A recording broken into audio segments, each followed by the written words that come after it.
Beautiful. Nothing like some breaking news on a day where we've got the show going here for the folks.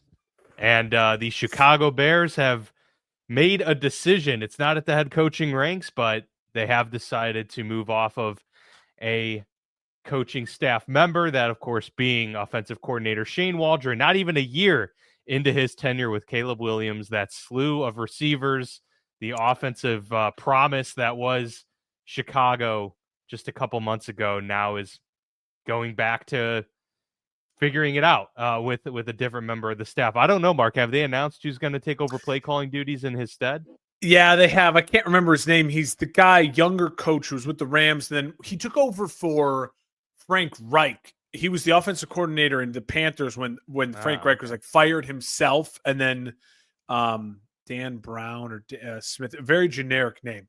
I'll have to look back up. No worries. Obviously, the big headline of the day is that they are making a move, so to speak. After Thomas Brown. Oh, there you go. Yeah, after several strange encounters with the media, for Matt Eberflus, I must say he has not been the best when it's come to kind of handling the rain of fire that is Chicago media. I've watched a lot of 670 The Score stuff. I've seen David Kaplan going off on him while they had him on the show because his phone wasn't working and it was cutting out. Just a lot of nonsense. But they do get a move done. Are you happy about it? Are you more like this is just saving face for what the inevitable is, which is, having the majority of the staff out, including the head coach? It's more just like, if you're not a Bears fan, like if you watch this show and you're someone who enjoys, just NFL football, or you're, a diehard Cardinals fan or whatever, but you listen to Dan and I, maybe you're not in the sphere that I am. It seems pretty obvious if you're a Bears fan, like you're consuming the media. For me, ESPN 1000, for other people, 670 Score, pardon my take, and everything that Barstool Big Cat and a lot of the Barstool Chicago guys talk about endlessly as well.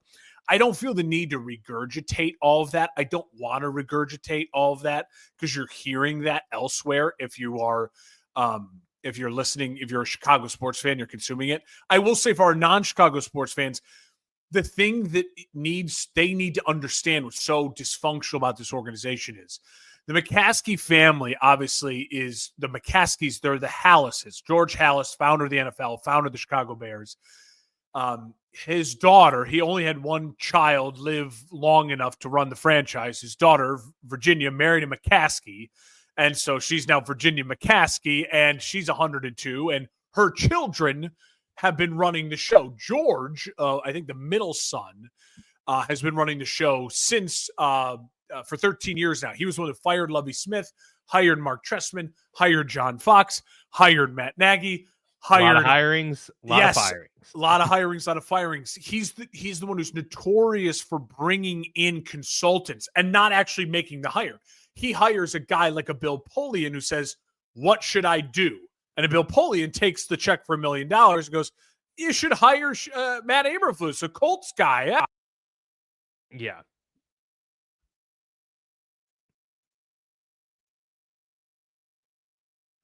Oh, Mark, you have muted yourself, sir. You've I don't have the option to unmute you, unfortunately. There.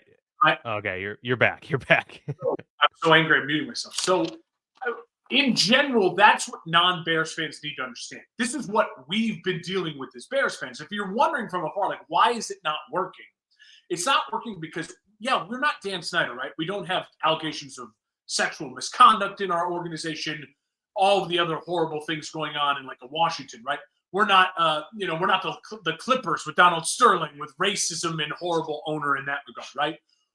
Our owners are a family of people that have admitted to saying we don't know football. And yet you're all the blood relative of the man who single-handedly is the reason we have the NFL today.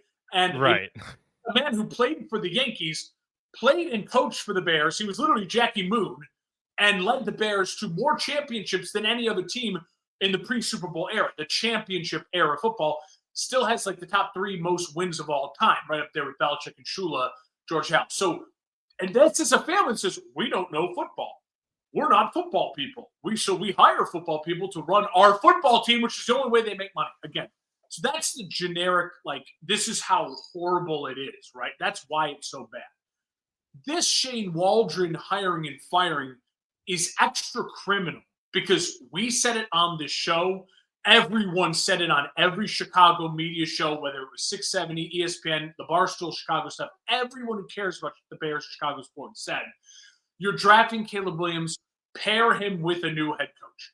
I wasn't saying it had to be an offensive head coach. We prefer it to be an offensive coach, but the timeline lines up. In the George McCaskey era of running the Chicago Bears, his claim to fame is not having it line up to where your rookie coach and your rookie quarterback are lined up at the same time. To the Bears' credit, and I give them credit for this, unlike other organizations who pay a lot of money to veterans or extend a guy like Daniel Jones, we're not the Giants did that. The Bears have drafted 3 rookies, and when it got to the end of the rookie contract, they made the decision, you're not the guy. And we now see historically with the last 2, they're not, the guy. Neither of Justin Fields or Mitch Trubisky had their Baker Mayfield moment, right? Where it's like, oh no, he actually was pretty damn good. The Bears just screwed it up. Now you can also get mad that they're picking the wrong guy when you talk about the Josh Allens, the Patrick Mahomes, Lamar Jacksons, all the other guys who've been drafted in that time that they could have obtained, right? So that's fair, right? But with this, it's so criminal because we knew that Caleb Williams and having the number 1 pick and having a guy who generationally was thought of as a generational talent, the most important thing was to make sure he got off to a good start. We said it all offseason. I don't care if the Bears only win 7 games, but if those 7 games are Caleb Williams throwing for 300 yards and 4 touchdowns, like he did against the Jaguars in London less than a month ago, then that's all that matters, right? And what's so sickening about this is that, Dan, Matt Eberflus was never a good coach. He wasn't a good coach in his first 2 years, but he had the default of, well, we were trying to be bad. We weren't trying to win. I'm trying to build a culture, and I'm building a culture, but of course we're not winning. Look at our talent dearth. And he had that excuse built in. This was the year, and it just so happened he got the chance to do the rookie quarterback because the Bears are the only organization dumb enough to do that once, let alone 3 times in a row. And him and Ryan Poles had the option to sign a lot of offensive coordinators. They went with Shane Waldron. They interviewed 8 different people to be their offensive coordinator, including Cliff Kingsbury. They went with Shane Waldron. I don't know if Kingsbury and all these other guys would have actually taken the job, right? We don't know that because a lot of them, for what the reports were at the time, you can't rewrite history. A lot of guys didn't want the job because of this exact scenario. They felt as though everyone would be fired and they'd be starting fresh in ways. Yeah. That's the writing on the wall because that's what the Bears have done historically, and that's what any organization would do if they were dumb enough to keep a lame duck head coach and a rookie quarterback anyways, which the Bears are the only organization, again, dumb enough to do this. So Shane Waldron being fired is extra criminal because, again, to me at this point in time, we are now staring down the barrel of a locker room mutiny. The reports are not only that Shane Waldron was fired, Dan, there's reports, legitimate reports that Caleb Williams, there was veterans in the locker room today that not only asked for Shane Waldron to be fired, okay, they also asked for Caleb Williams to be benched. That is a legitimate report that there were veteran players on the offense who asked for Caleb Williams to be benched. Now, from what I'm also hearing from people like David Kaplan and people I know who are tied into this, it wasn't out of malicious, like the kid stinks, but more like we stink. Protect him. and look at our offensive line. And again, that's a part of this, right? So there's a lot of factors. The offensive line it wasn't good to start the year, but it is completely injured. And no starters are healthy on the offensive line right now. Of the starters, there weren't even that good to start the year anyways. So there's a lot that goes into this. But the Shane Waldron hiring him and then firing him. And now Caleb Williams will be on his second offensive coordinator in 9 games. It's criminal. It's criminal. And that's what kills me as a fan. Like, it kills me that everything worked out, right? You got the first overall pick after you did the Hall trade with Carolina. It fell into your lap and you had the chance to draft the generational talent. And you fucked him in the face with this. You just screwed him. And now you screwed him so bad that we have people like DJ Moore and other people who are like, we should start the other guy, Tyson Bagent, who was an FCS player and in his appearances last year and even in the preseason was very just okay. Like, okay. So it's getting so ugly now that I wonder if it'll ever heal, if it'll ever get better. Dan, when you look at Trevor Lawrence, this is starting to feel a lot like Trevor Lawrence, right? Trevor Lawrence was criminally done his rookie year. Now, they paired him with a new head coach and as a rookie quarterback, right? But with Urban Meyer. The most important thing for Trevor Lawrence was getting the second head coach right. After 1 year with Doug Peterson, it felt right. But look where it is now. It's a disaster. It's a disaster in Jacksonville. Yeah. And so, the common denominator is almost always the offensive line. I mean, that's the problem. It's also systematic, bad, poorly run organizations. Yep.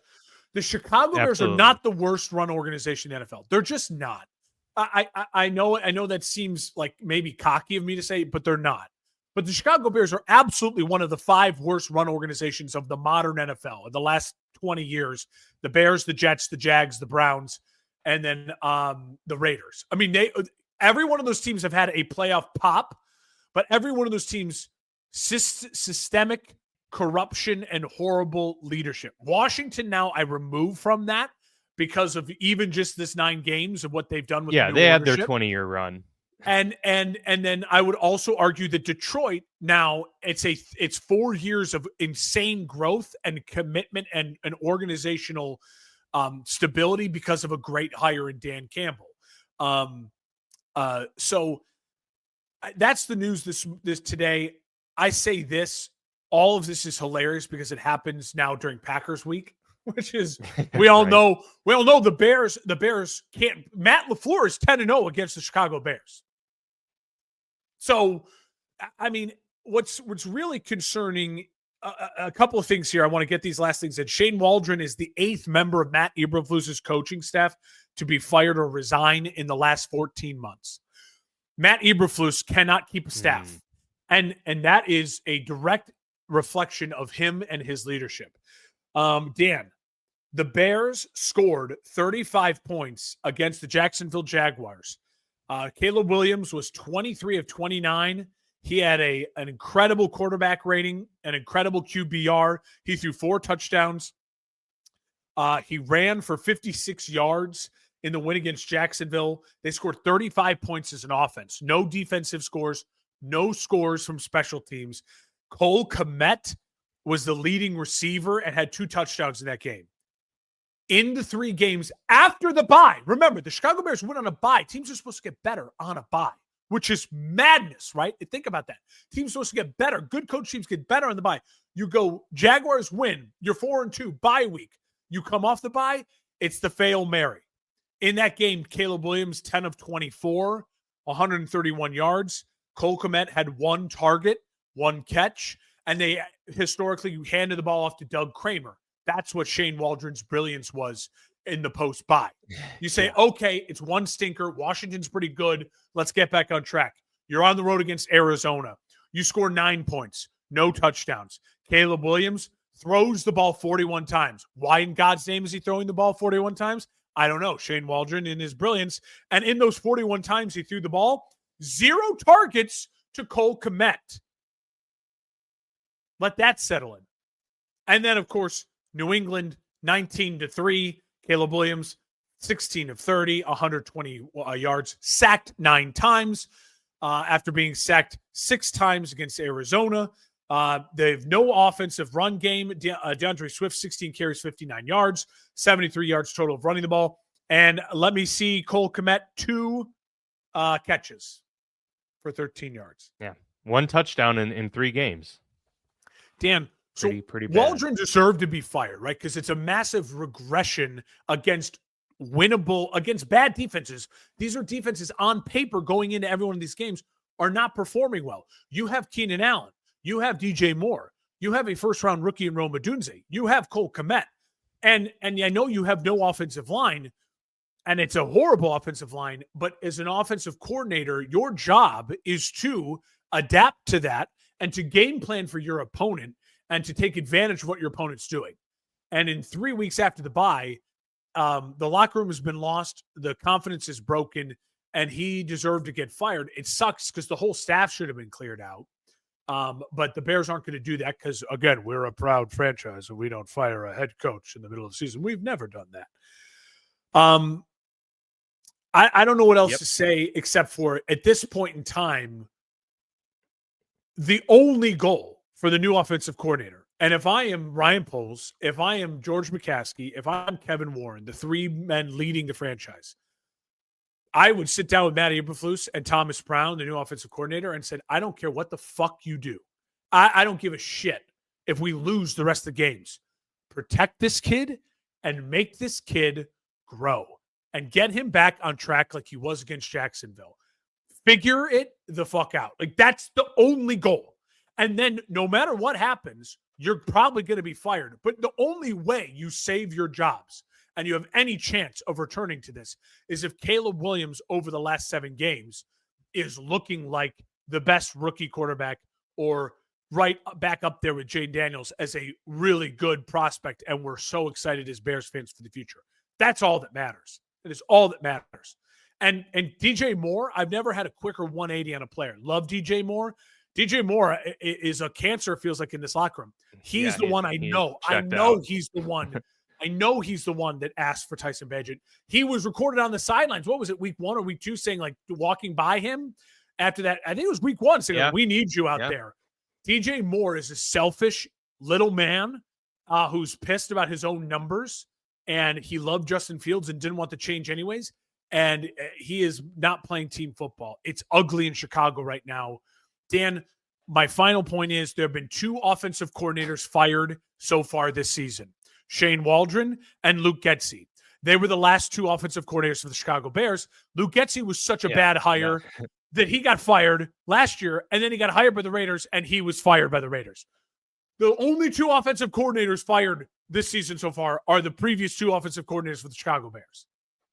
No, that says everything that you need to know about the state of Chicago and how they hire their coaching staff. All right, well, I poured myself a beer for this episode because we are gonna take a look at, we're running out of football, the entire season up to this point. We'll look at the standings. I'm excited for that, and kind of get our thoughts on where we stand here now 10 weeks into the NFL season, just past the midway point. As we, narrow down into the playoffs. So looking forward to that very much. And, in terms of the game talk, we'll obviously touch on that as we go through our discussion, but we will still give our best win, worst loss of the week. And so for the best win, I'll kick us off here. I'm going to go the Pittsburgh Steelers beating the Washington Commanders. I think this warrants it for sure. 28-27, the final. Obviously not the prettiest game from either team. Definitely not the prettiest game for the Steelers from an offensive perspective, but they were able to get it done. They made the plays that were necessary when they mattered most. And I think most people circled this game as one of the games of the week to watch. Pittsburgh coming off of a bye. Both of these teams, among the top in their conference, among the better stories to come out of the season so far this year.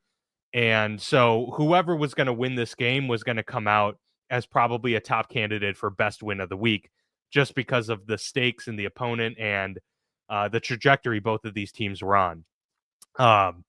Obviously, they won it in a very unique fashion with the hard count at the end of the game, getting the rookie out of Illinois, of all people.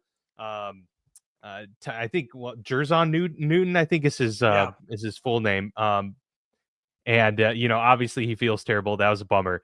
But really it just came down to, key plays at key moments for Pittsburgh. And I thought that was that's a hallmark of a really good team, is kind of rising up to the occasion in specific moments. Russell Wilson didn't have a great game. The offense in general, I mean, they didn't run very well either, but situationally they did. Jaylen Warren had moments in that final drive where he unfortunately fumbled. You can debate on whether or not forward progress should have been called there. But defense comes up with a stop late. That third down or fourth down miss by probably 2 inches for Zach Ertz. And then, of course, the hard count, the touchdown to Mike Williams, his first reception as a Pittsburgh Steeler. Great throw by Russell Wilson. So it was really just, those were the moments where you can see why Mike Tomlin made the decision that he did, because Russ's veteran leadership and experience comes through in certain moments of the game. Not to say that Justin Fields wouldn't have had his own moments in this game. They would have been different. I mean, he would have fared well getting out of the pocket. Russell wasn't able to evade the rush as well. But you just saw in those key moments the patience, the calm to beat a really, really good, talented team. And the biggest takeaway for me, Mark, in this game was, they let Jaden Daniels beat them with his arm, which honestly, he had a really good game despite him not showing up on the stat sheet very much. But they held him to 5 yards rushing. And so when you can Steelers take away, are used to that. They play Lamar Jackson all the time. And Lamar Jackson's 1-7. He's 1-7 against Pittsburgh in his career. I mean, there's a reason for that.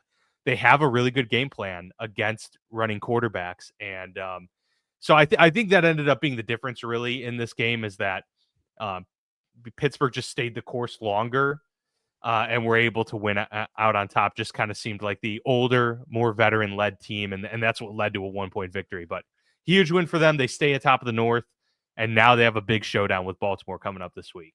It's funny. Your Steelers are one of those kind of weird team of destinies right now, where it's like they giveth and they taketh, the fake punt that they almost get. And then you get the fumble punt later in the game. So it's kind of like, which, hey, that was a good call, by the way. A lot of people were like, I can't believe you did that. It was wide open. I mean, you take those shots all the time. And so it's like, so you think, oh no, that's a negative, but then it equals out, right? With the fumble punt later on. So it's like the giveth and the taketh for the Steelers. A team of destiny has those moments, right? Also, I think the Mike Williams addition, like, that's exactly what you need. 1 or 2 of those a game for Russ. Still can throw that high arcing deep ball. Yeah. And Mike Williams, if there's one thing he does really good, it's catching balls like this over the shoulder, because that's what he's done his whole career. I don't need to say much more on Pittsburgh. You nailed it there. I'll just say Russ 3-0. And by the way, Russell Wilson has as many touchdowns this season as Kenny Pickett did last year. Yeah, I mean, 6. Guys who can operate from the pocket, it's just different. It's invaluable in the NFL. It's invaluable. Now, guys who can do it and run like Lamar, that's MVP stuff, right? That's what, so there's the levels to it. I'll say this about Washington, though, really quickly, because again, we're talking about this game. If I'm Washington, I'm not panicking about this at all. Again, you were at home against a really good team who's uniquely built to handle you, because they see the better version of you twice a year and have for the last 6 years. And also, you were in this game. Washington had every chance to win this game. It sucks, but again, Washington, you're only worried about Philadelphia right now. Dallas is dead. New York is dead. You're worried about Philly. And you can focus on Philly now. Thursday night's going to be a huge game for them. Yeah, that's going to be probably the game of the week, and we get treated to that as the first game. All right, who you got for your best win? We're going all the way out to the desert, to the Arizona Cardinals, 31-6 over the Jets. Yeah. I think it's my best win, because if they had stolen this game from the Jets at home, you'd say, all right, there go the Cardinals again. They're just kind of hanging on by the skin of their teeth, and I don't really know what to think of them. But Dan, McBride is a stud. They have Arizona has 3 running backs. How can you not like these guys? Benson, obviously Connor, he was their leading receiver. And then DeMarcado, as Bears fans know, he broke our hearts before half. They have 3 dudes who all are capable out of the backfield. You add in McBride, who's quickly becoming like Jimmy Graham 2.0, former basketball player in college, extremely athletic. He's one of those guys, like, I don't know how long it lasts, because like just freak athleticism, but ride this wave with this dude as long as you can. And then obviously Marvin Harrison Jr. was very involved, and he makes it look so easy. Kyler was perfect. I mean, if you look at Kyler's stats, I think I have it written down here. 22 of 24 with 266 yards and a touchdown, and then ran for 2 touchdowns. Like that's Kyler Murray from 3 years ago when he got him to 11-5 and they made it to the playoffs. And you're like, is he an MVP?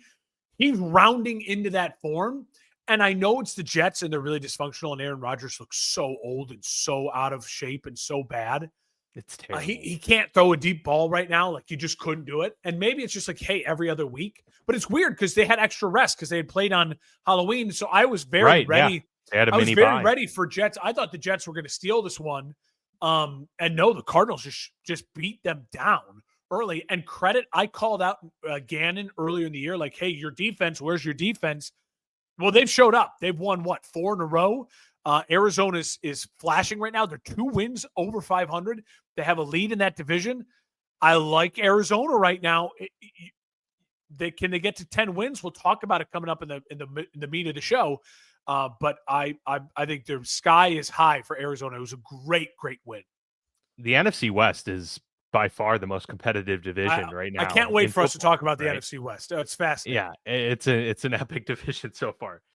Worst loss for me goes to the Atlanta Falcons. The Saints beating the Falcons here 20-17.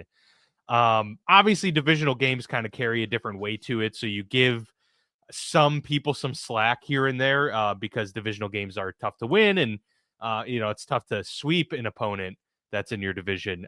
But this came at a really bad time for Arizona or for Atlanta, and just a really bad loss in general. I mean, we're talking about a Saints team that was down and out completely. They're 3-7 on the year, coming in 2-7. Falcons were 6-3. You had an opportunity to you finish this at 7-3. You've basically locked up the NFC South. The division. And now these are the pockets where you say in a vacuum, it's one loss, it's not that big of a deal. But by the end of the season, when the Tampa Bay Buccaneers have somehow climbed back, Mike Evans comes back healthy, the Tampa Bay Bucks are right there competing and fighting and take the division in week 17 or 18, you're going to look back and at a winnable, very winnable game against the New Orleans Saints where you had an opportunity to create that separation and you kept that window open, that door ajar for Tampa Bay to come through. And look, I'm not saying the Bucs are going to win the division, but they certainly have a shot. And if they can somehow return to the magic that they found earlier at the beginning portions of the season, and as I mentioned, Mike Evans is going to return in a couple weeks, that could very well happen. So brutal for the Falcons there. They had this, ready for the taking. They were coming on the heels of 2 straight wins, kind of start stacking at that point. They got a trip to Denver, which we know is never an easy trip to make. And you got Bo Nix humming. Like, I feel like Denver, I might take Denver as the favorite to win that game at this point, to be honest with you. And then you start worrying about, the Minnesotas and the Chargers that they have after that. It's not an easy road, and Atlanta had the chance to take the division, and they didn't. So that's why they get my worst loss here. Not to mention the opponent was really bad. It's huge interim coach bump. Rizzy. Yeah. I'll say this. It was almost my worst loss. I went a slightly different direction because I wanted to make a case for something, but I'm glad we get to talk about this one. Dan, the Falcons scored a touchdown to cut it to 20-17. Okay. Early in the third quarter. After that, their drives, Kirk Cousins with those weapons and that really solid offensive line. I know it's on the road, but you're in a dome. Like, everything should work out. Their drives were punt, missed field goal, interception, downs. That's how they lost the game. That's concerning. That's really concerning. You have a chance it's 2017. You don't have to score 3 touchdowns on your last 3 drives to win the game. You got to score a field goal, and then it's a coin flip to get into overtime. You score a touchdown, you win the game. And you go punt, miss field goal, interception, downs. It's bad. It's really, really bad. For New Orleans, again, it's the bump, and then it's dead, right? Like this was the Jameis Winston win, and they're back to earth. I have a feeling like New Orleans, the interim coach, dead. They're going to go back to earth. So I'm not worried about that. But for Atlanta, I've been saying it for weeks now. When we talk about the for frequency sake power rankings with the guys, I'm like, I don't get. There were people had, I think it was DJ had Atlanta all the way up to like number 6 or 5 in the power rankings. I just don't buy it. I think they're a one and done playoff team. If they make it, I'll make maybe if they make it. That's the thing. I'll make right that now. if case coming on up here in a little bit. We love all of our fans, by the way, and we have a Grace Runkle who's a really big fan of the pod. So appreciate the support, Grace. Yes, our listeners are very diverse. We have a diverse, very, very diverse. That's right. We appeal to many. The ladies love us. All right, Dan. I will say for my worst loss, I wanted to talk about this team in detail. That's kind of why I chose it as my worst loss. The Texans. Dan, did you realize the only good team the Houston Texans have beaten this year is Buffalo? That game was in Houston. It was really close, and it's a different Buffalo team now. That was pre-Amari Cooper and some other, it's a different Buffalo team. This is a Houston team that falls to 6-4. And again, look at, they've lost 3 of 4, by the way. So people keep saying like, oh no, the Texans, they lost 3 of 4. Now, we'll talk about the Texans' future coming up because I still think the future is very bright for the Houston Texans. When you look at their schedule, it's very, very easy. It's very easy. We'll talk about that. But Dan, they were up 23-7 to start the second half at home. You have the Lions on the ropes, and you go. These are the Houston Texan drives in the second half. Interception, punt, interception, punt, punt, punt. Miss field goal, you lose the game. CJ Stroud, there was, so you know how people are panicking in Chicago. Obviously, we talked about it for 20 minutes to start the show. Apparently, I heard this on ESPN 1000 today on Waddle and Sylvie. There is reports out of radio stations in Houston. They were running a poll like they may actually take the play calling away from Bobby Slowick. Bobby Slowick, who was talked about as maybe a head coach last year, and him and Ben Johnson, like the new gurus of offense. Well, look, CJ Stroud's getting killed back there. He's definitely regression, the sophomore slump. He's so accurate. He's such an accurate passer, and yet his completion percentage is down. Now, I know you had Stephon Diggs and Nico Collins, and those guys are out. But Mechie's a really good story. You have talented dudes there, and they can't protect him. And they couldn't run the ball yesterday either. Now, I get it. Detroit's a juggernaut. But when you're up 23-7, you should be able to score at home 7 points and put that game on ice, like with a defensive coach, right? And then you slow them down. You don't let them score. No, it was those 2 turnovers in those first 3 possessions that was absolutely killer. You can't have it. I say this all because we're about to talk about what the future is for all these teams. And when you look at the future for the Texans, I'll spoiler alert, they might win 12 games here because their schedule is light to end the season. But remember this. They may get rolling here, and CJ Stroud might put up some numbies, and they may be like, oh my God, the Texans are 12-1 team. They're going to make an AFC Championship game. Remember this game. At home against a very good opponent, they absolutely crapped their pants like the Lions player did during that game. And it is it's one of those things you just got to remind yourself of when thinking the Texans might steal a win from the Chiefs. I don't know. Now, maybe when they get Nico back and everything's rolling, maybe they will be a different story. The problem is their opponents are so weak to end the season, I won't really know how to judge them. I'm going to judge them off this. They better crush this schedule coming on up here, or else I'm really going to be nervous. Yes, yeah. They gotta get back to business and take care of these games for sure coming up. Otherwise, the AFC South can start to slip away. I mean, they're obviously biggest advantage in this situation is that they play in the AFC South. They're going to win the AFC. A lot of other struggling teams, but they're going to win it. But yeah, hey, but if the Colts win this week and the Texans lose this week, starting to tighten things up a little bit. Maybe we talk about the Colts. Magic. They're 0-2 since the move to Joe Flacco, and it hasn't looked great. That's been pretty bad. I feel like they're going to end up having to move back to Anthony Richardson, which is kind of a disaster should. at that point, but they should. Yeah. At this point, they absolutely should. All right, let's take a look at this landscape that we have here for the playoffs. So right now in the AFC, on the left-hand side here, we got the Chiefs as the 1 seed at 9-0, the Bills the 2 seed, Steelers 3 seed, Texans the 4, Ravens the 5, Chargers the 6, and the Broncos the 7. How about that? The Denver Broncos currently in the playoffs if they were to start today. So we can talk through the AFC. Yeah, let's do it. We'll get to the NFC portion. But obviously there's a lot of teams here on the bubble that are very interesting we can get to as well. But if you want, I mean, we could just start at the top of the Chiefs and kind of how they've been playing this year, including winning single-handedly with their special teams this time around against Denver. Listen, that win against Denver is indicative of what this Chiefs team has really been the last 2.5 years. Like since the Tyreek Hill trade, this is what that team has been. They do enough to win, and they do enough of the fundamentals right.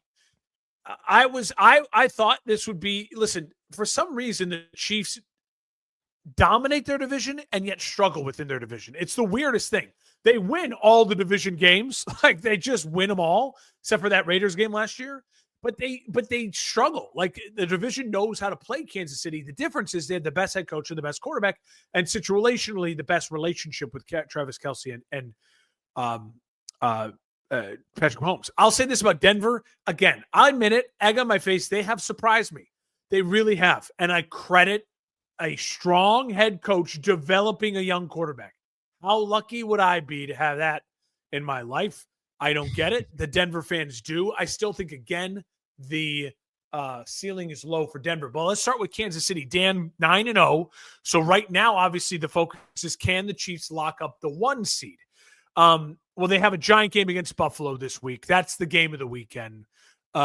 Buffalo has beaten the Chiefs in the regular season. We've seen that. I think you and I both believe Buffalo needs the home field advantage to have a chance to get through and get to a Super Bowl, right? I would agree. Yeah. Especially because of the home that they play in. If they were Houston or, something like that, I would think a little bit less about that. But yeah, being in Buffalo is a huge advantage.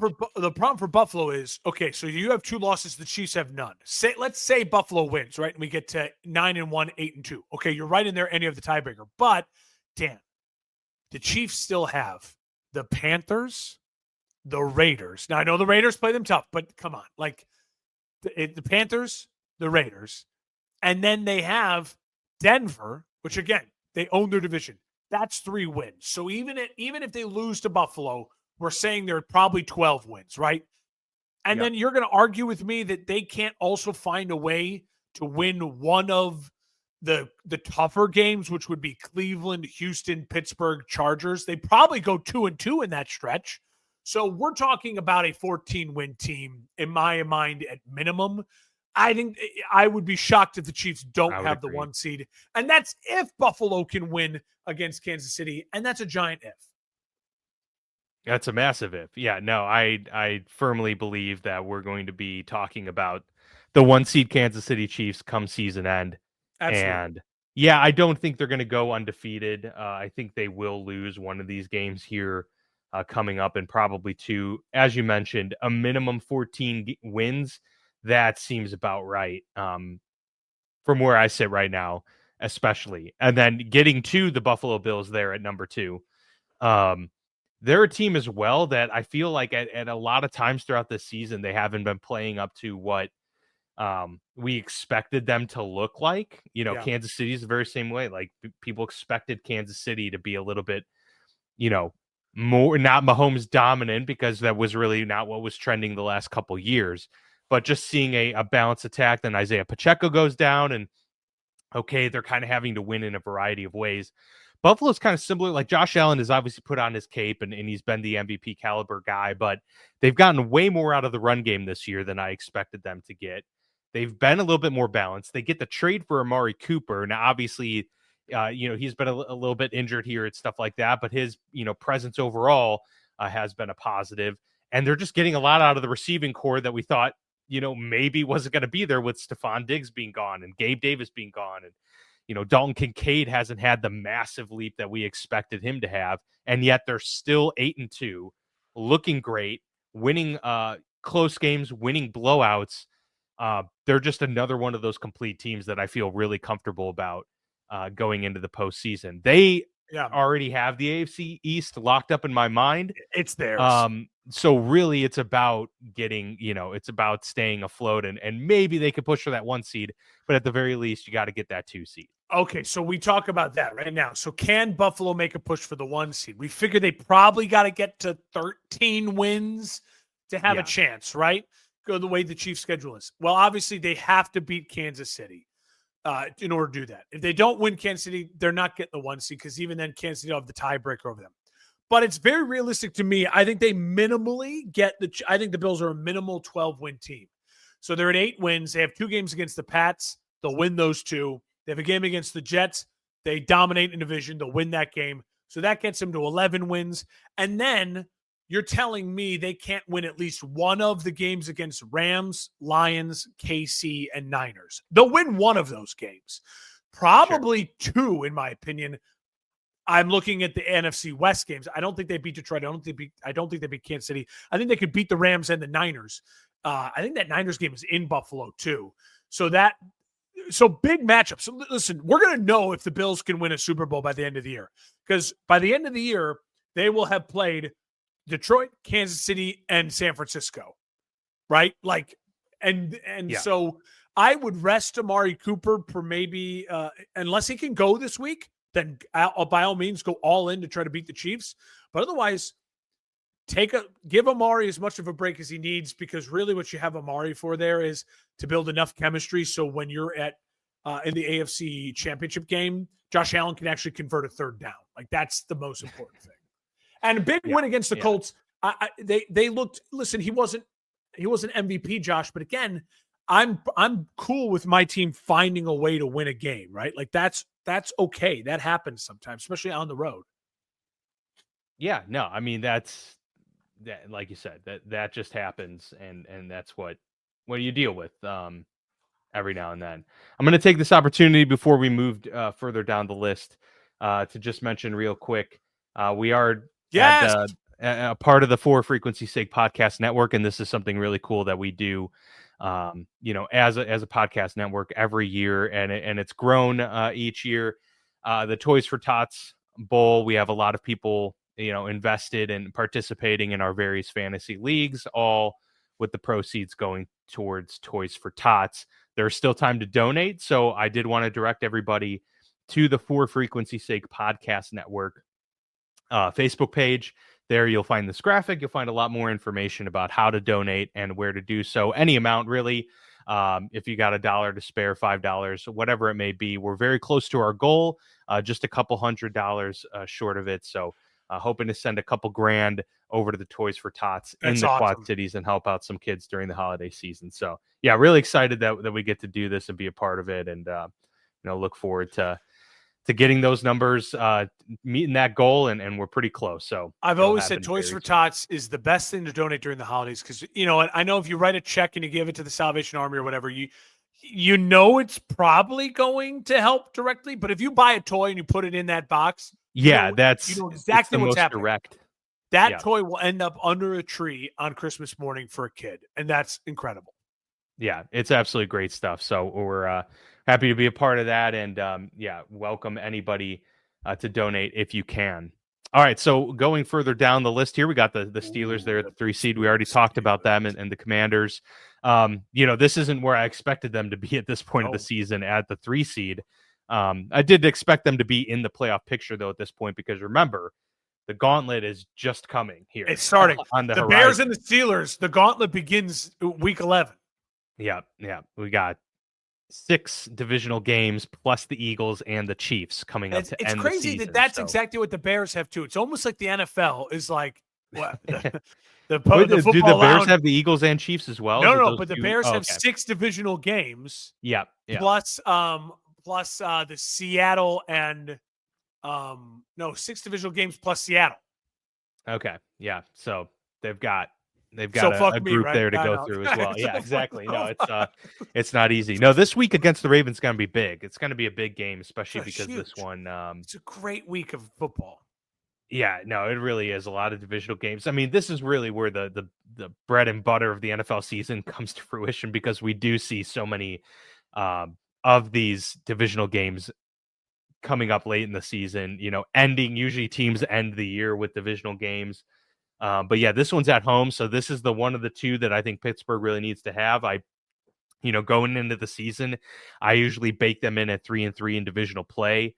They've usually been 4-2. They've been able to steal an extra one, usually against the Browns. But even if we just have them at 3-3 at this point, that gets them to their 10th win. And can they steal one against the Philadelphia Eagles or the Kansas City Chiefs and get themselves to 11? You'd think they'd be looking pretty good for possibly getting the division at that point, but that's looking far ahead. I think right now with them at the 3 seed, this makes a lot of sense. They are winning the division, so this is where you have to put them. But come season's end, I wouldn't be surprised if they drop down to the 5th. But I think at this point, Mark, the Steelers are probably going to be the 5th seed at the lowest, I would think, at this point, even with how difficult this end of season stretch is. I think the way they've been playing is they're almost like sure to lock themselves up the best of the wild card teams, given how the rest of the AFC has been playing. And I know that, the 7 seed here only has 5 losses. The Chargers only have 3. But I don't know, man. I feel pretty confident saying that the margin here for the Steelers is still pretty good. Dude, it's a giant margin. I absolutely think the Steelers will get to 10 wins. You have 2 against Cleveland, 2 against Baltimore, 2 against Cincy, Kansas City, Philly. They will find a way to win 3 of 4. They're too good defensively, and Russ has been playing good football. The Bengals can't stop a nosebleed. Cleveland is all over the map. They could easily sweep those games. Like I don't. Yeah. They could get the 2 against Cleveland. To me, the ceiling for Pittsburgh is about 11 wins, though. I don't know if they get 4. I don't know if they get 5 out of 7. I think they could get 4 out of 7, and I know they'll get 3 out of 7. But even if they have, there's 8 total because they already had their bye, so they have 8 games remaining. 6 in division, and then and then Eagles, Chiefs. 5 out of 8 is still tough. I don't think they'll get 5 or. That's really tough. But they're going to get 3. But I see a universe where that happens. Yeah, I do too, because Cleveland and Cincy are so dysfunctional and they've had such a weird year. And then you're not telling me that they can't. Philly has an off day. Kansas City, offensively struggles. So if Pittsburgh's defense can hang with Kansas City's offense, and then obviously Baltimore, you split with Baltimore and you sweep your other division. I'm going to cap the Steelers, in my opinion, at 11 wins, and I'm going to feel really confident they'll probably get to 11 wins. I'd be shocked. Yeah. I'd be shocked if they got 12. I'd be shocked if they get 9. So to me, it's 10 or 11. They're there, and that's a playoff spot. And then and if they are hosting a playoff game, good luck to the team that has to go to Pittsburgh and deal with Renegade twice on a night game in Pittsburgh. Good luck. And if they're on the road, then they're the team you don't want to place because you got TJ Watt just fucking destroying teams, and he could win himself a playoff game if he wants. Yeah. I mean, it's 7 years since they've won a playoff game. It's very much overdue. If Pittsburgh misses the playoffs, it's a fire everyone type of offense. That's one of the bigger collapses, it would be a gigantic Eagles of last year, It'd be a gigantic collapse if they missed the playoffs. It would be a fire everyone offense for sure. So the Texans at 4, that's the interesting team. We kind of talked about it. They really are just going to be staring at the Indianapolis Colts, who are kind of nipping at their heels. Dan, they have 7 games left. 2 against the Titans, the Jags, the Cowboys, and the Dolphins. They could run the table.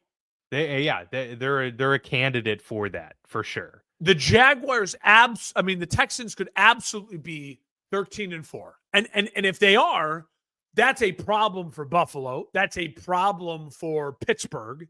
That's a problem for Baltimore, because that means that Houston probably gets the 2 seed, right? So all of those teams then are like, fuck, now we are going to have to travel at some point in time. But the problem is, will they be a fraud at 13-4? Most likely. My guess is they'll lose one of them, right? Like they'll slip up somehow. Maybe Miami, maybe the Titans in one of the two, maybe the Jags if Trevor comes back, but Trevor might not play the rest of the year. I think more than likely, if I were a betting man, I would take the Texans to win 13 games at this point in time. Yeah. No, I am not so bullish on Houston. Despite that easy schedule, the Cowboys can't play. They might be playing Trey Lance. The Jags are playing Mac Jones. The Dolphins are the team that could beat them. We don't know if Mac Jones is going to be starting at that point, do we? I mean, Trevor Lawrence right now. The last I heard is this talk they can just shut him down for the year, which is probably the smart thing to do. You just paid him, and if he's not healthy, what the hell are you doing? Like, don't get him injured. Yeah. So, and the Titans are frisky, but they're not beat the Texans twice frisky. They're maybe beat the Texans once.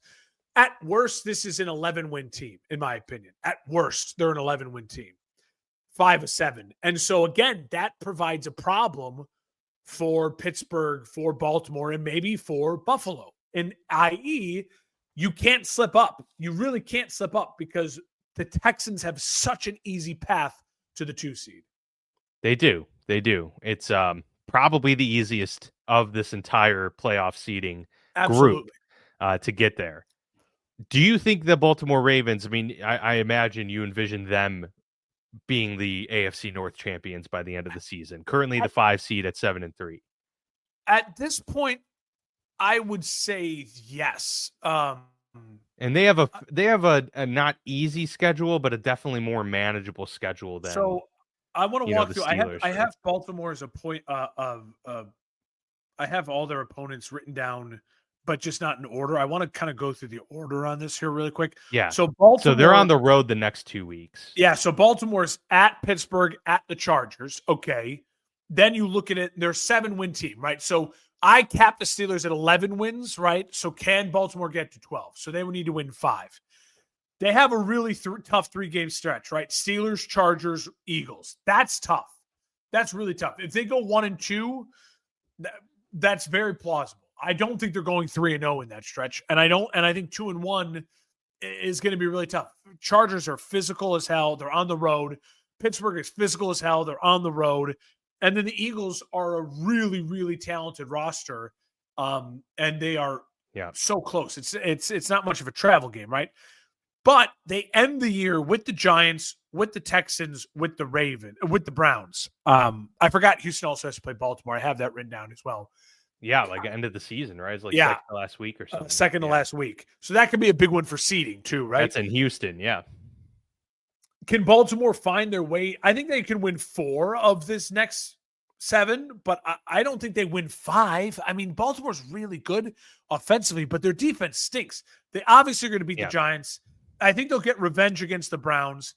They're better than the Texans. So that's 3 games right there. Can they split against Pittsburgh? That's 4 games. Probably. And then can they split either the Ravens, the Chargers, or the Eagles? Possible. That's 5 games. It's in play for 12 wins. I think 11 wins is more likely. And depending on how tiebreakers and all that work, then that's how I see them getting Pittsburgh. But I will say, Dan, I truly think in a weird way, Pittsburgh's gauntlet is somehow easier because of Cincinnati. Like the Baltimore already being done with Cincinnati, I think now plays in favor to Pittsburgh because Cincinnati can't stop a nosebleed. Yeah, no, that's very true. I mean, they're giving up a ton of points.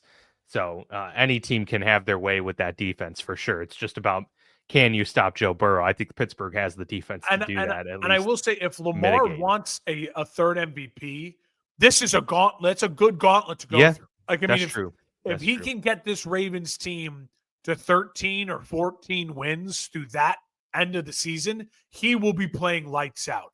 And maybe it's Derrick Henry playing lights out too, and Derrick Henry wins Offensive Player of the Year or whatever. But that's a slog to go through.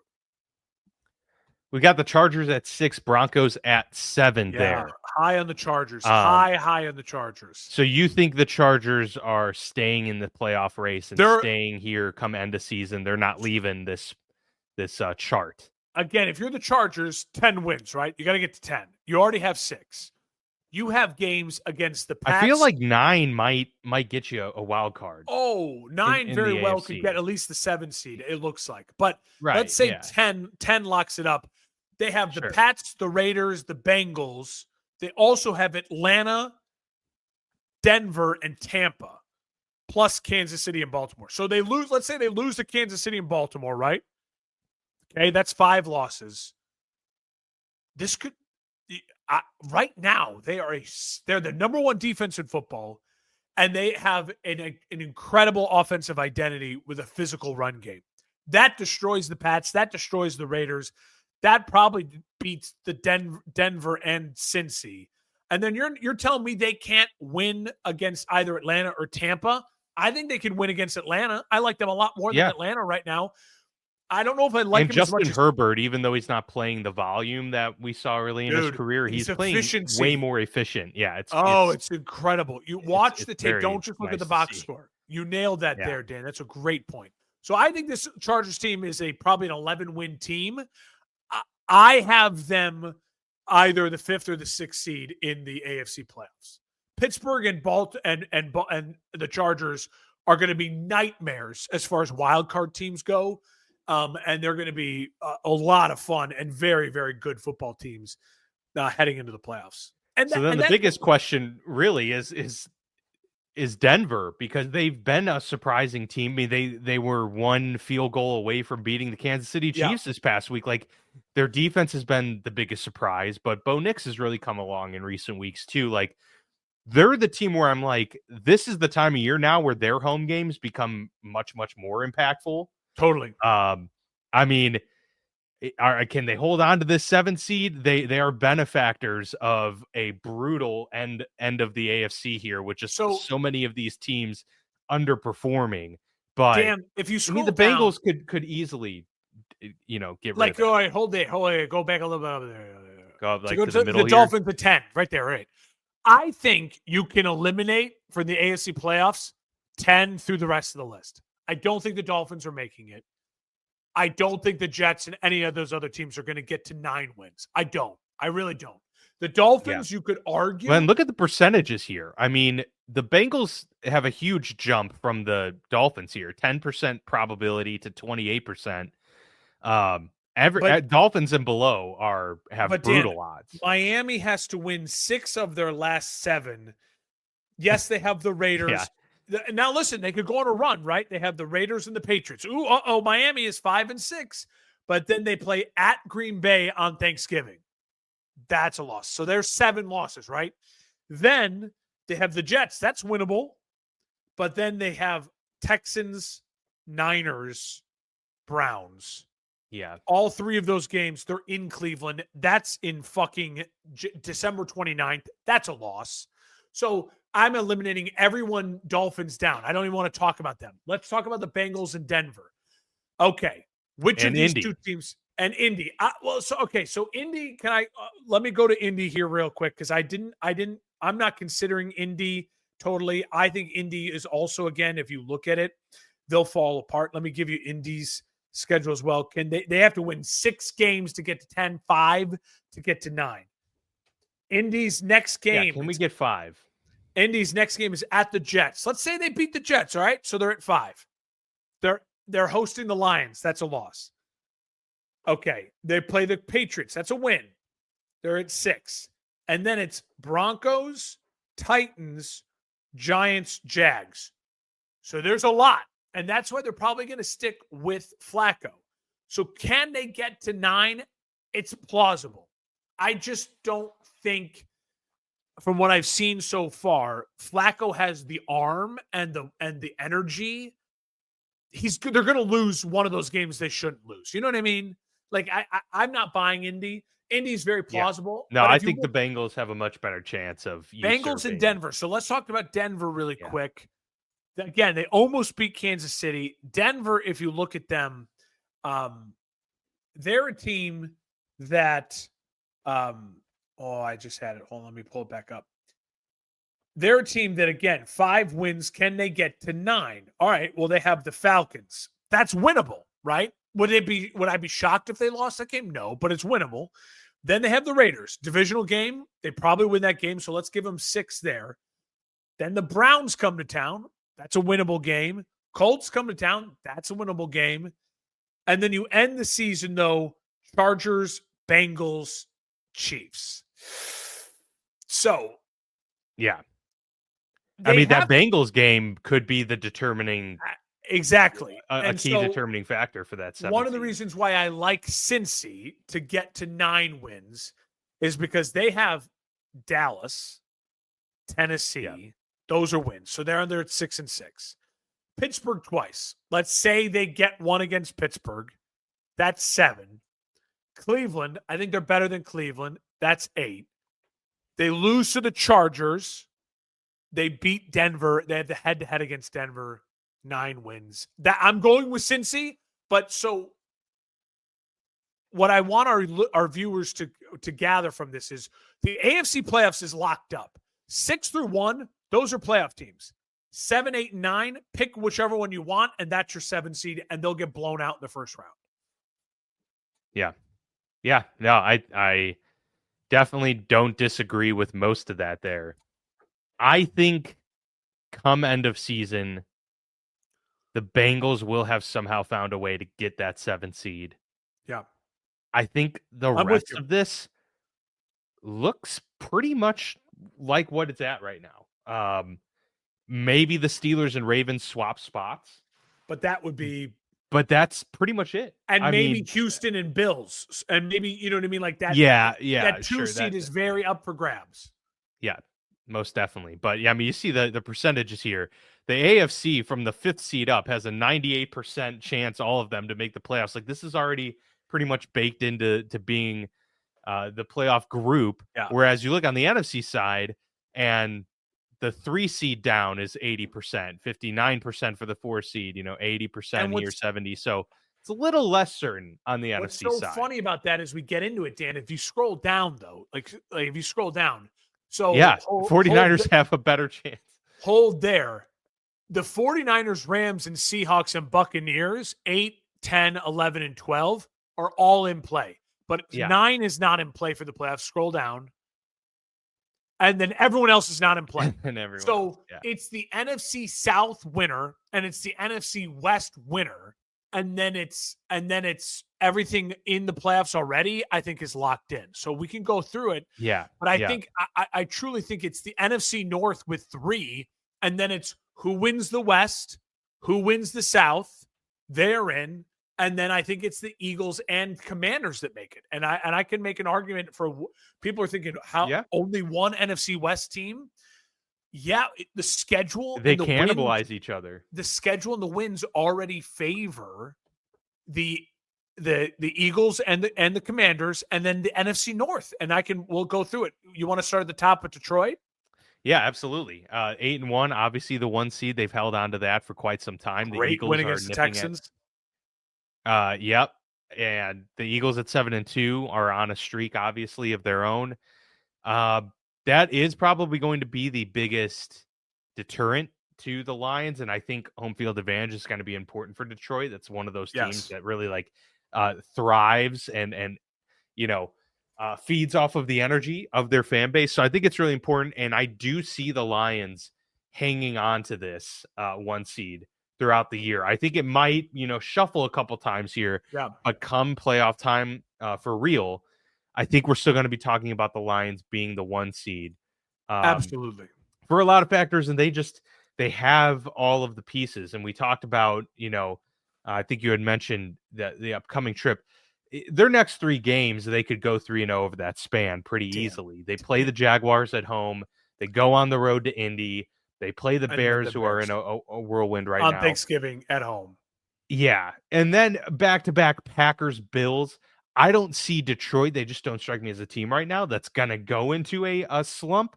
So I think they're winning one of those two And games. that Packers game is at home because they already beat the Packers Yeah. on the road.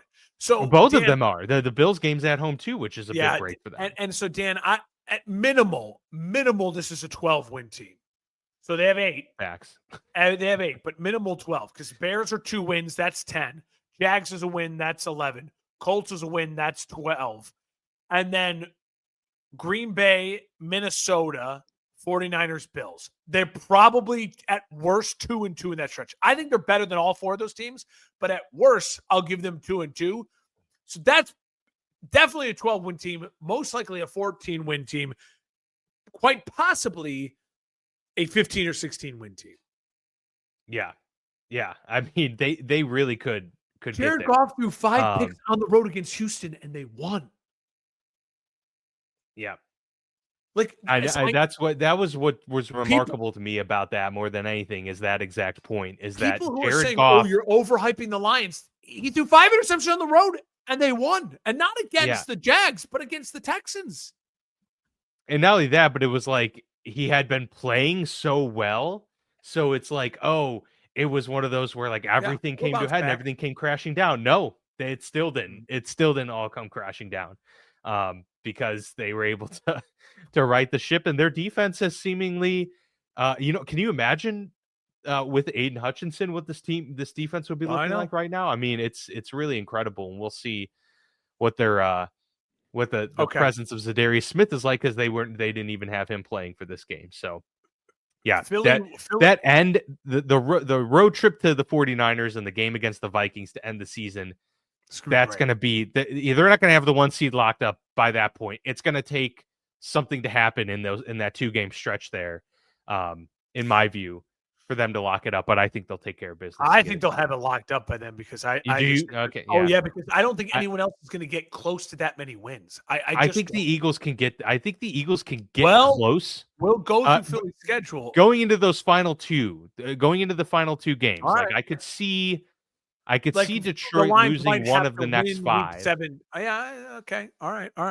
Or even 2. I mean, they could lose to the Packers and Bills. That could happen. And then you've got 3 losses there. I'll believe it when I. But yeah, we'll get to it. Let's talk about the Eagles. Okay, so EAGLES Eagles. Great win for them over Dallas. I mean, there's not much to talk about in that win because Dallas is dead. So Philly just crushed them and took care of business. Philly. What's interesting about their schedule, again, let's say they got to get to 10, right? Well, they play Dallas again. That's 8 wins. They play the Panthers. That's 9 wins. They play the Giants. That's 10 wins. Okay, so we got the 10. They're in the playoffs. Now they have 2 games against Washington. Thursday Night Football this week. Again, we have like 4 great games this weekend. It's rivalry weekend. The divisional games are starting. Washington and Philadelphia is going to be a battle. So let's say they split with Washington. So now they're at 11 wins. And then you look at the other games that schedule is Rams, Baltimore, Pittsburgh. I think they beat the Rams. I think they're better than the Rams. And can they then split against Pittsburgh and Baltimore? That's 13 wins. So that's where I agree with you that like, all right, they can maybe keep the heat on the Lions, but I think I think there'll be a point in time where tiebreakers over the Lions in the last 2 weeks will be able to make some decisions about who they want to start and rest and all those other things. But listen, Philly's biggest hangup is their coach. The thing I worry about with Philly, Dan, and I think the unpredictability. If they do something really dumb, like how the Bears lost in the Hail Mary and it's ruined their season, they hate their coach and he's so unpredictable in Sirianni that if they lose the game on Thursday night in tragic fashion, would it shock you if all of a sudden we're talking about Philly stumbling into the playoffs, losing the division, and they're kind of a mess because of the coaching? No, I mean, they did it last year. Because we saw it last year. So I'm going to think they have things turned around, and Saquon is a huge part of that. I think they beat Washington both times, and I think they win this division actually pretty easily, and I think they get to about 13 wins. I think they're the 2 seed, and I think they are this year's legit threat to the Lions because they have an offensive line, they have the weapons, and then Hurts is the X factor, right?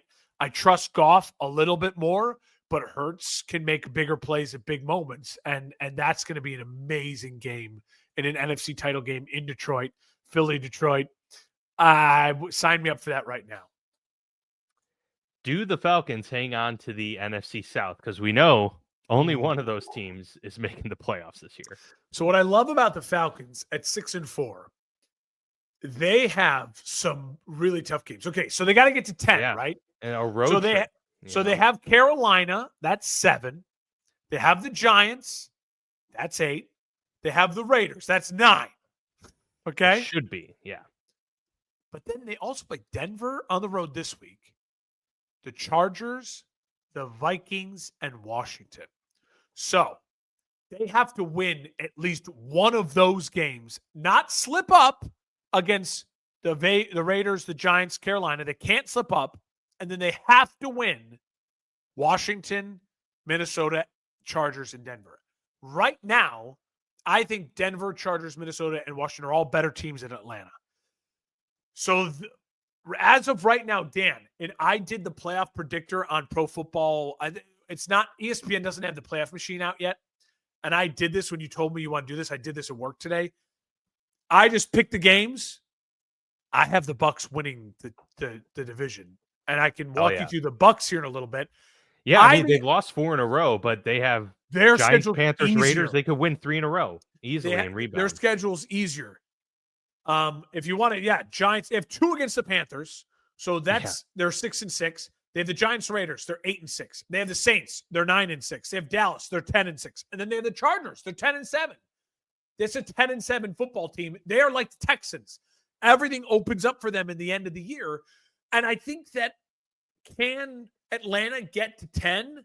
Maybe. But they can. But and I know but they have feel better about Tampa's chances. They have the tiebreaker. Yeah, they have the tiebreaker because they won both games against Tampa. But I feel way better about Tampa's chance. I way better about Tampa's chance to get to 10 than I do Atlanta's chance to get to 10. The Denver game this weekend is huge. They're on the road outside in Denver. They've been getting snow the past couple of days. I think Denver finds a way to win that game, and Atlanta is going to start tightening up. You're not going to think it's tightening up because you're going to see them at 6-5, and you'll see the Bucks still at 5-6. And you're like, no, it's still Atlanta's division, but that's where you have to look ahead. It's a cakewalk for Tampa, and they're getting Mike Evans back, and Tampa still has a bye to get even healthier still. Yeah, very true.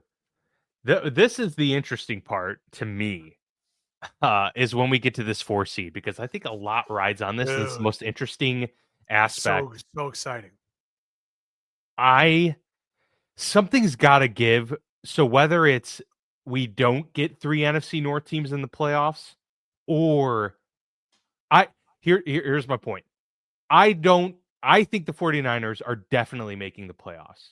That's how I feel. I feel that they are primed they're getting healthier. Okay. I still believe in Kyle Shanahan. Like, I think this is a playoff team. I truly think that they're a good football team. And starting to hit their stride. So something's got to give, because the Cardinals have a manageable back half, but it's not easy. And the 49ers have a pretty tough back half. So Dan, can I take this conversation this way? Let me make the case really quickly for the fact that 3 NFC North teams, aka not the Bears, they're making the playoffs. Okay. All 3 of the NFC North teams, the Packers, the Lions, we already know. The Vikings and the Packers, they're going to get to 10 wins. So listen to this. The Vikings have 2 games against the Bears. They're a 7-win team. So they're at 9 wins. They play the Titans. They're at 10 wins. And after that, they still have Seattle and Atlanta winnable games and Arizona winnable game. So they could get to, I think Minnesota's their basement is 11 wins, right? Green Bay. I don't agree with that. I have pumped the brakes on Minnesota over the last few weeks. I think the Sam Darnold, it's a shaky ground. I feel like we're starting to kind of see. There's still 10 wins. I get it. I get They're it. already at But 7 wins, Dan, and they play the Bears twice and the Titans. That's 10 wins. So I think there's only my case. What I'm trying hey, to say, we just saw the Bears lose to the New England Patriots, right? Anything can happen on any given Sunday. I'm just yeah, the saying. Bears are going to Like, lose twice to the Vikings. Yes, I know it's going to happen on any given Sunday. well, the Chiefs almost lost to the Broncos, like. And the Bears will almost beat the Vikings, and they'll lose both games. So, Dan, the point I'm trying to make, and then we can get back to it, is that I agree with you. I think the Niners are the pick in the West, but I truly think the West is only getting one team, and same with the South.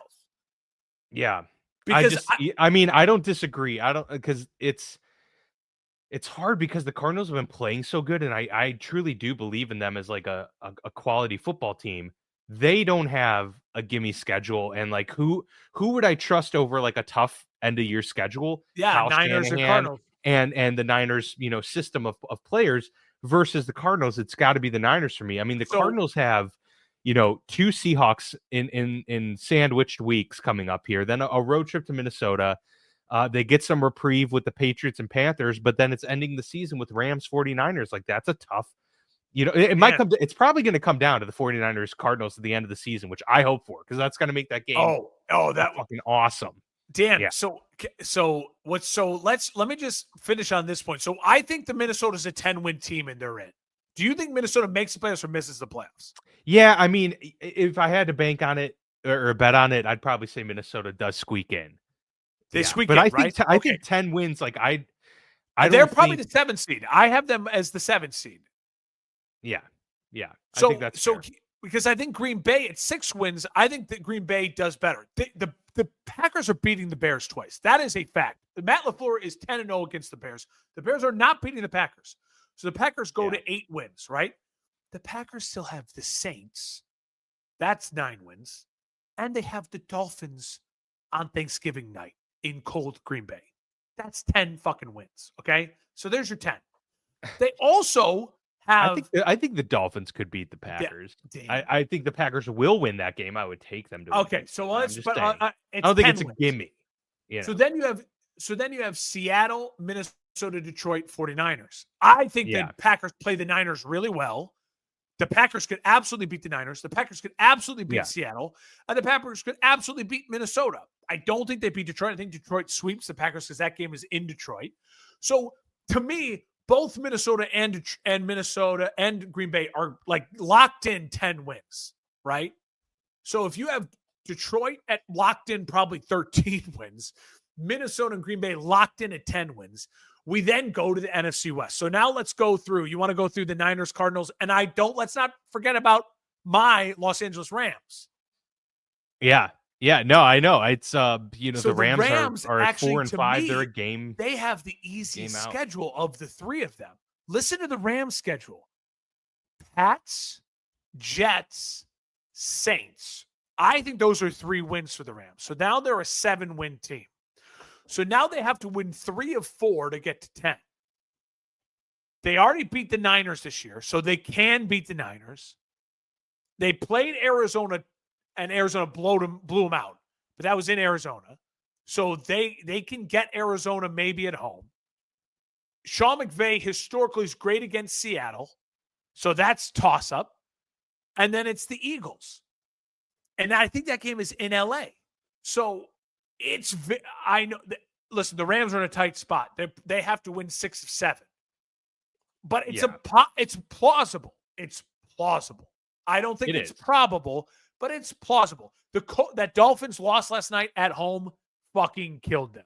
Because if they win that game, then they only have to win 5 of 7, and they have more wiggle room. Now it's 6 of 7.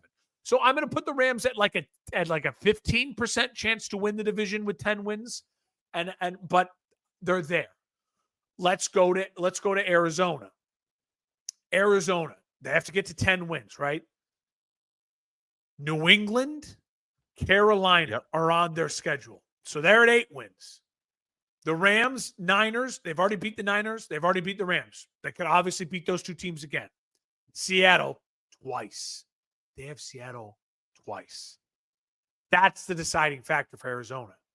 If Arizona finds a way to beat Seattle twice, and then they beat New England, Carolina, all they have to do, Dan, is win 1 game of Rams, Niners, Minnesota, and they're an 11-win team and they win the division.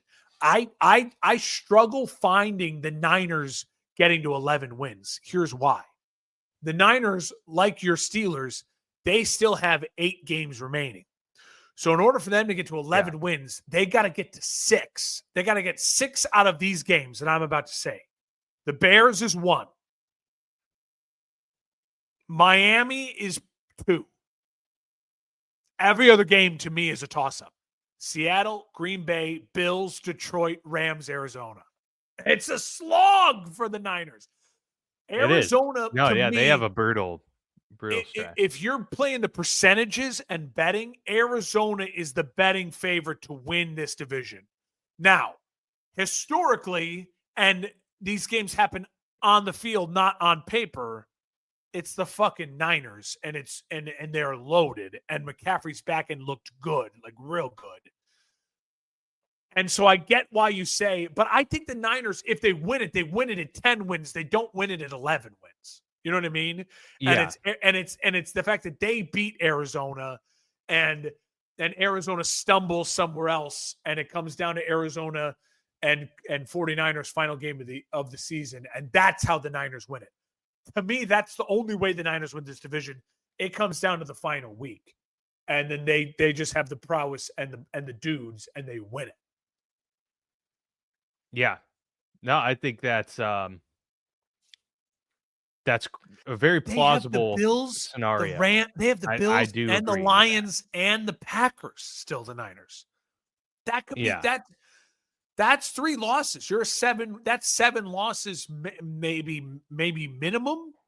Like it's a slog for the Niners, dude. They're 5-4 and they have a slog. Yeah, no, it's an uphill battle. There's no question about it. I just put my faith in their skill group and Kyle Shanahan to get there. That because that would be a pretty epic collapse if you think about it. I mean, that's for sure. That's pretty brutal. Now but I did have them as the 1 seed coming into the year, and that obviously doesn't look. And I had the Rams winning that division, and I love that through all the hell that my Rams have been through, they still have a chance. They're alive. They are alive. They are alive. Can I say that we should just check in on Washington really quick? I know the Eagles have a really nice path, but the Commanders do too. So let's say they lose to the Eagles. They're the road team on Thursday. It's really hard to win road games on Thursday. Let's say they lose, right? So they're 7-4. Well, then they have the Cowboys at home. That's a win. They're an 8-win team. They have the Titans. That's a win. They're a 9-win team. They have the Saints. That's a win. They're a 10-win team. And then it's Eagles, Falcons, Cowboys. The Cowboys, they win again. They're an 11-win team. This is an 11-win minimal Commanders team, right? And they easily could beat the Falcons at home. And then maybe so it's the 2 games against the Eagles. For the Eagles and the Commanders, whoever can win, whoever can sweep each other, they win that division. And I think the Eagles have a slight advantage in that, in the sense that they get the Thursday game at home. And then they get the equal footing Sunday game on the road. And they have more talent, and they've been there before. So I think they probably sweep the Washington, and that's what the division comes down to. But Washington's going to be like the Texans, a 12 maybe or more win team that I don't buy because they haven't beaten anyone, but they're a 12-win team. Yeah, and those are rare to come by, but that is a situation we could find ourselves in come season's end. Washington, even going on the road as a 12-win team, or even if they somehow pass the Philadelphia Eagles hosting a playoff game, and you still might not feel terribly confident about Washington winning. It's crazy that we're at going into week 11, and I can almost guarantee you we know who the playoff teams are, and I can almost guarantee you we know the seeding of them too. I mean, in the NFC, it's Lions, Eagles, whoever wins the West, and then whoever wins the South, and then it's probably then Washington, Green Bay, Minnesota. Like that's it. Right? Yeah. So I mean, I guess my question to you is, who do you think the 49ers win the West, Or do No, I you have think the I'm Cardinals going win with the there. West? I'm going with Arizona. I'm You going are with going. Arizona. Okay. I'm So gonna you're saying ride. the 49ers are missing the playoff. Like I'm gonna as it stands right now, I'm that's gonna your trust my eyes, and I'm gonna say Arizona's hot as hell, and they're playing really sound football, and their path is easier. They have an easier path, they and do. that plays into it. I mean, that really plays into it. And I'm sorry the Niners have been injury bitten, but finding them 5 wins in their last 8 games is really hard when 3 of those games are against teams I think are better than them. And then their easy wins are a division against Arizona, a division against Seattle, a division against the Rams, Yeah. and then Miami. Like the Bears are an easy win. So they have one easy win left. Every other game, either they're a toss up or they're not favored in my opinion. And I get it. They're a 2-time Super Bowl appearance team, and their head coach is fantastic, and they have a ton of talent. But that's asking a ton of this team. That's still without yeah. their number one guy going to the season at wide receiver, and a kicker who we don't trust. We didn't talk about the game. We don't trust I know. Mooney. Yeah, that's true. Yeah. No, that was a So, very problematic situation with him coming back and dude, clearly not, Debo needing to knock punching the rust off. punter. But yeah, Uh, yeah, Debo. Yeah, that was kind of wild, huh? So I'm going with Arizona, and I'm going with the Eagles to win the division, Washington to finish 5th. I'll take Green Bay and the 6 seed, Minnesota and the 7 seed.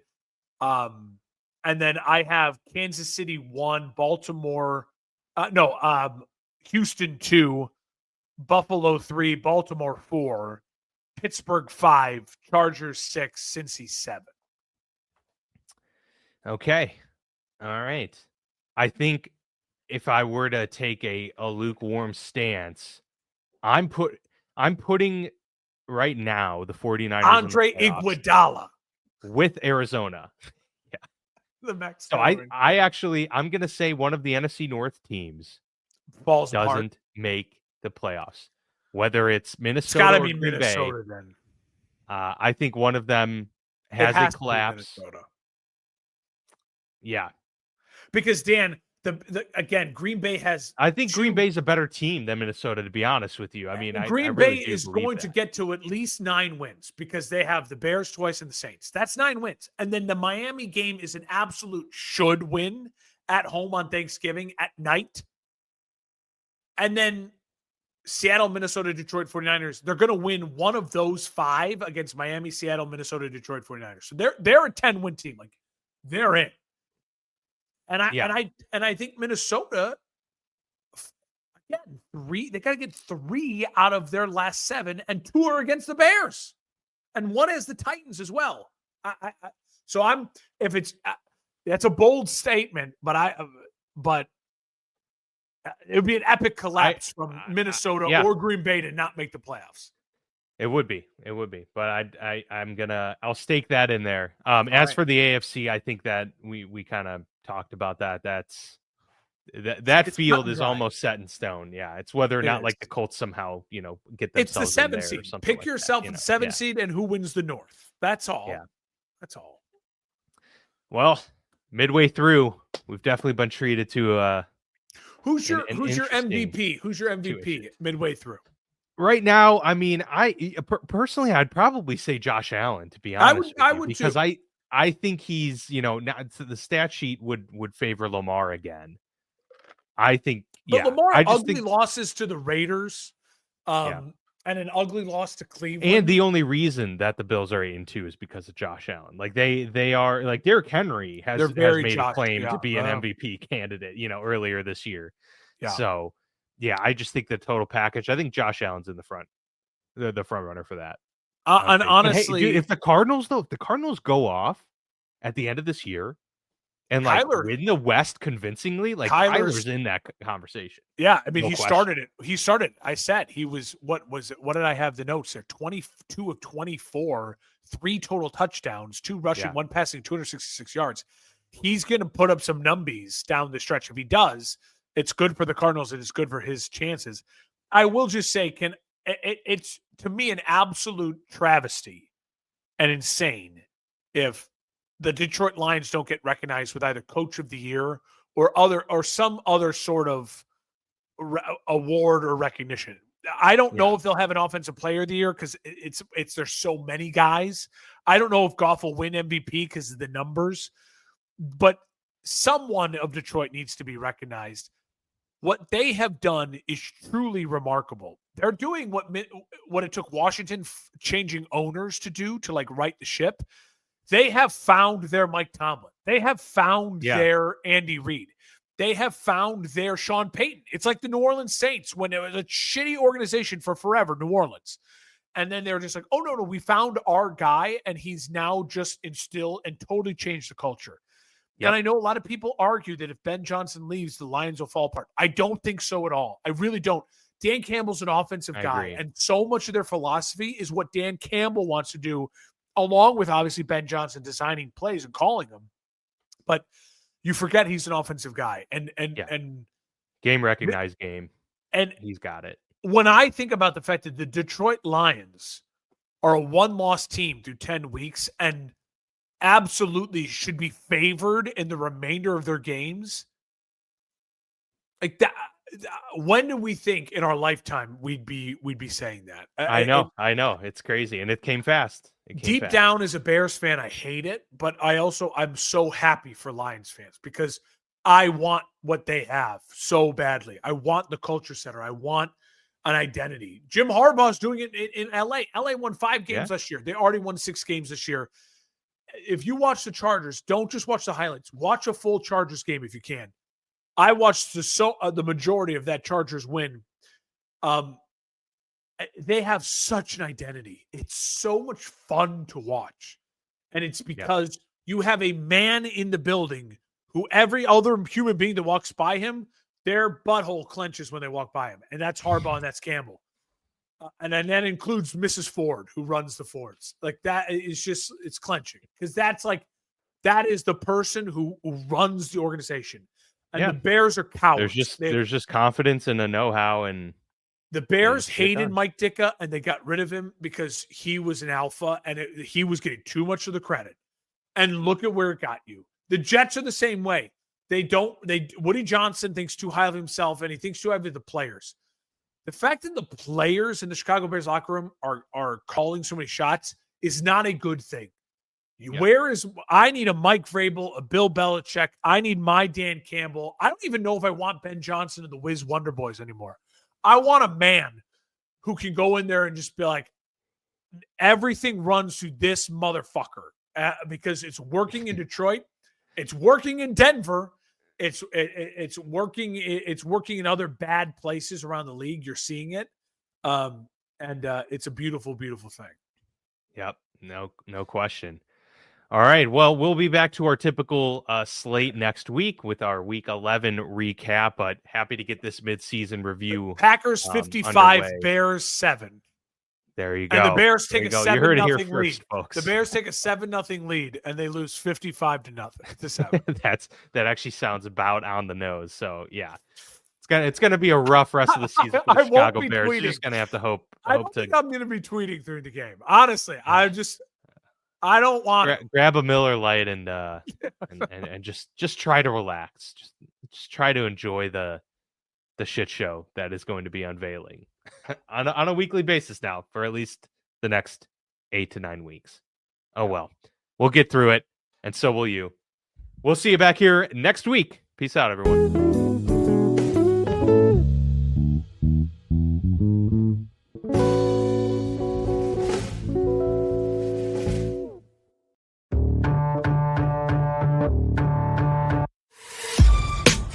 This has been a For Frequency's Sake Podcast Network production.